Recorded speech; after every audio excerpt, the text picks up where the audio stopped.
The ever-mutating case against the Auditor General Edward Ouko is still turning and twisting. Ouko, accused of nepotism, willful disregard of the procurement laws, and general abuse of office, isn't leaving anything to chance in his efforts to get himself off the hook. In a press briefing accompanied by his lawyer Otiende Amollo, Ouko exonerates himself from any wrongdoing and insists he followed the due process of procurement during the outsourcing exercise to expand his office so as to accommodate the soaring number of employees. The intention of commencing, I must explain this, the intention of commencing petitioning project was to convert these offices you see here and these spaces you see here into what you call open space plan, due to a number of staff which were coming on board at that time. The firm contracted to design the project, Celta Crafts Limited, was procured following the normal procurement process, and every procurement process was followed in the procurement of Celtana. Ouko says he wrote to the National Assembly through the Speaker seeking approval to invite auditors to review the internal systems of his office, and thus he followed the laid down structures. I wish to state that this allegation is not true, and I sought approval from the National Assembly via a letter which I sent to the Speaker, and requesting to engage the auditor to review the internal systems of my office. This request was approved and was communicated to me by the clerk.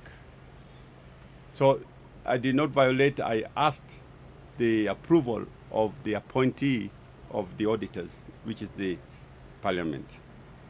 The petitioner also accused Ouko of nepotism and imbalanced ethnic representation in the auditor's office. Ouko refutes the claims. In a tabulated document, the Auditor General's office made public the ethnic representation in a bid to rub off the nepotism claims. Ouko denied claims in the petition, stating that his close relatives were assigned official vehicles, and further refuted assertions that his office illegally leased space to another company. He has since threatened to take legal action against the petitioner. I wish to state that I am aware the office has diversity, has observed diversity, and incorporates 23 ethnicities in its 1,273 employment workforce. Of this, the highest representation are of Kikuyu extraction, of 481, representing 32% of my staff. Before a year, 2 years or so back, this ethnic community was at 42% of the staff. Ouko's lawyer Otiende Amollo accused Parliament of violating a court ruling. He argues that the court can contravene Parliament's decision, except only in its legislative functions, thereby Ouko's case ought to be respected. Through a separate legal process, I have sought and have asked my lawyers to seek remedies in law against Mr. Mwagona for these malicious and false and reckless utterances, and I wish he had sworn his statement in Parliament. Amollo says should Parliament make real its threat to discuss Ouko's case, it will be in utter futility.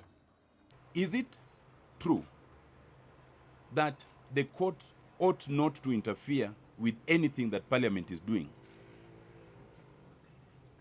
The answer is yes, but only when Parliament is exercising its legislative mandate, lawmaking. Ordinarily, then, the court will wait until the law is made, and then anybody can challenge its constitutionality. But in this case, Parliament is not making law. Parliament is acting as a quasi-judicial tribunal. It now remains a matter between the court and the Finance Committee of the National Assembly to determine Ouko's fate. Alan Ochanda for Every Prime News.